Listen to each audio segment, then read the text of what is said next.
नमस्ते बच्चों, कैसे हो?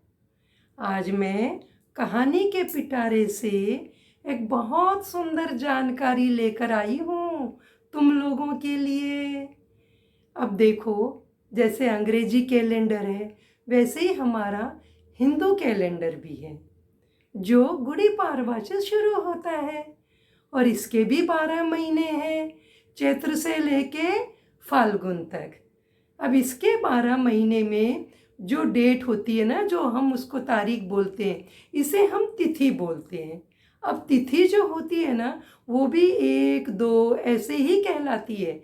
जैसे हम अंग्रेजी में 1 2 3 4 ऐसे बोलते हैं ना कि आज डेट क्या है, तुम बोलते हो तो फिर वो डेट पता चलता है ना, वैसे ही हिंदू कैलेंडर में हम तिथि बोलते हैं और तिथि से हमें हमारी तिथियाँ और उसके बाद में जो हमारे तीज त्योहार आते हैं वो सब पता चलते हैं। लेकिन पता है, हर तीसरे साल हिंदू कैलेंडर में पूरा 1 महीना बढ़ जाता है। पूरा 1 महीना क्यों पड़ता है, इसी की मैं जानकारी देने आई हूँ और यही मैं तुम्हें बताना चाहती हूँ कि हिंदू कैलेंडर में आखिर हर तीसरे साल पूरा 1 महीना क्यों बढ़ता है, जबकि अंग्रेजी कैलेंडर में 4 साल बाद में एक ही दिन बढ़ता है जिसको हम लीप ईयर कहते हैं। उसमें क्या होता है, पूरे साल भर में सिर्फ 6 घंटे बढ़ते हैं, 6 आवर्स ओनली। लेकिन इसमें धीरे धीरे धीरे धीरे जो बढ़ते हैं ना, वो पूरा 1 महीना हर तीसरे साल बढ़ जाता है और फिर इसको हम हिंदी कैलेंडर में अधिक मास के नाम से जानते हैं। तो जब अधिक मास बना तो अधिक मास थोड़ा दुखी हुआ, बोला मेरे तो अंदर जो अधिक मास है उसमें कोई भी शुभ कार्य नहीं करता, कोई न कोई तीज त्योहार। वो फिर गया भगवान के पास, नमन किया, हाथ जोड़ा, श्री हरि विष्णु को प्रणाम किया और बोला, हे प्रभु, सब महीनों को आपने कुछ न कुछ विशेषता दिए, मतलब गुण दिए हैं, त्योहार दिए हैं, लेकिन आपने मुझे कुछ भी नहीं दिया, सिर्फ कोरा कोरा बना दिया, वो भी 3 साल बाद में। तो वो दुखी हुआ, थोड़ा सा वो जरा रोआ सा हो गया, मतलब उदास हो गया।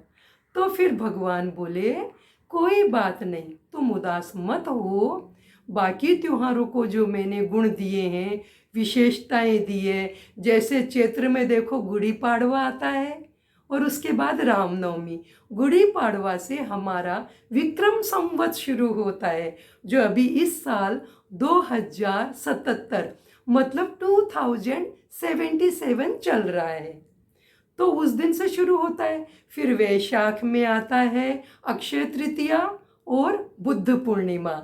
फिर ज्येष्ठ महीने में आता है शनि जयंती, वट सावित्री। आषाढ़ महीने में आती है रथ यात्रा, जो भगवान जगन्नाथ जी की रथ यात्रा निकलती है ना, पूरे संसार में प्रसिद्ध है वो।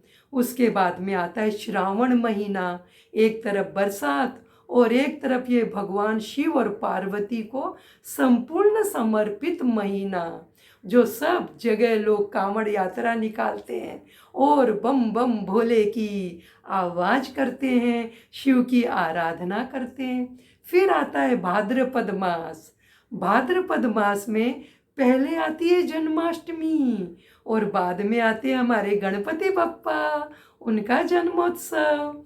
फिर आता है आश्विन महीना और इसमें आती है नवरात्रि, माँ दुर्गा के 9 रूपों की पूजा होती है।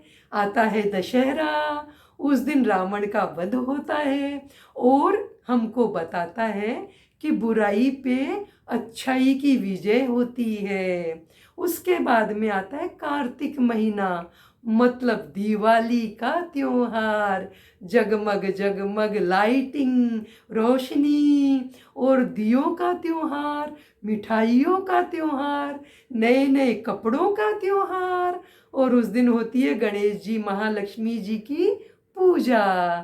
फिर आता है मार्गशीर्ष महीना, जिसमें पूरी जगह जो हमारा हिंदुस्तान है ना, वहाँ पर माँ लक्ष्मी की आराधना करी जाती है। और उसके बाद में आता है पौष महीना, जिसमें भगवान रंगनाथ और गोदा देवी की पूजा करी जाती है। और फिर उसके बाद में आता है माघ महीना, मतलब पतंग का महीना, मतलब मकर संक्रांति। तिल गुड़ खाओ, तिल के लड्डू खाओ और पतंग छुड़ाओ। उस दिन से जो हमारा सूर्य की जो चाल है ना, वो उत्तरायण में चली जाती है। मतलब अब वो उत्तर की तरफ चल रहे हैं।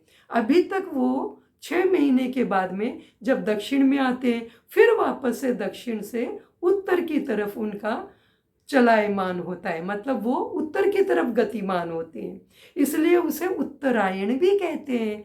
और उसके बाद में आया फाल्गुन महीना, हमारे होली का त्योहार, और आ गया हमारे रंगों का त्योहार। और उस रंग में हमें कितना मज़ा आता है। हम होली खेलते हैं, एक दूसरे पे रंग डालते हैं, गले मिलते हैं और मज़ा करते हैं। और जो हमारे गिले शिकवे, मतलब हम किसी से नाराज़ भी है ना, तो हम वापस से मित्रता के डोर में बंध जाते हैं। तो ऐसे 12 महीने के पूरी 12 विशेषताएं भगवान ने दी। तो फिर भगवान बोले, तुम नाराज मत हो अधिक मास, मैं तुम्हें भी विशेषता देता हूँ। आज से पूरे संसार में तुम पुरुषोत्तम मास के नाम से जाने जाओगे, मैं तुम्हें ये आशीर्वाद देता हूँ। उन्होंने उसे पुरुषोत्तम मास का आशीर्वाद दिया। तो लोगों ने इस महीने में खूब जप, भगवान का पूजन, कथाओं का आयोजन और जगह जगह दान पुण्य करना, भगवत चर्चाएं करना ये शुरू कर दिया। और उसका फल भगवान ने बोला कि जो थोड़ा भी नाम लेगा, लेकिन उसका मैं अनंत गुना फल दूंगा, उसको बहुत फल की प्राप्ति होगी। और इस तरह से अधिक मास को भगवान ने हर तीसरे साल में पुरुषोत्तम महीने के नाम से श्रेष्ठ बना दिया। तो आई बात समझ में। अच्छा, ये क्यों होता है? क्योंकि हमारी जो सूर्य और चंद्रमा जो चलते हैं सौर मंडल में, जो हमारे ग्रह हैं, नक्षत्र हैं, ये जो सब चलते हैं ना, तो ये कभी तिथि छोटी होती है और कभी बड़ी होती है। तो जब ये छोटी और तिथि या बड़ी तिथि जो भी होती है, उनके जो घटबढ़, मतलब प्लस माइनस जो होती है ना दिन में, घंटों में, वही जाकर हर तीसरे साल में पूरा 1 महीना बढ़ जाता है। और इस तरह से वो जो सृष्टि का चक्र है, मतलब जो हमारे दुनिया का चक्र है, वो पूरा व्यवस्थित चलता है। ये हमारे हिंदू कैलेंडर की हर तीसरे साल में 1 महीना बढ़ने की सबसे सुंदर जानकारी। तो आई बात समझ में ना बच्चों, कि हर तीसरे साल में 1 महीना क्यों बढ़ता है और क्यों वो साइंस और धर्म दोनों का मिला के पूर्ण समर्पित से और पूर्ण अच्छे ढंग से पूरा जो चल रहा है ना, जो सृष्टि का चक्र, वो कितनी अच्छी तरह से चलता है। तो चलो बच्चों, नमस्ते, बाय बाय।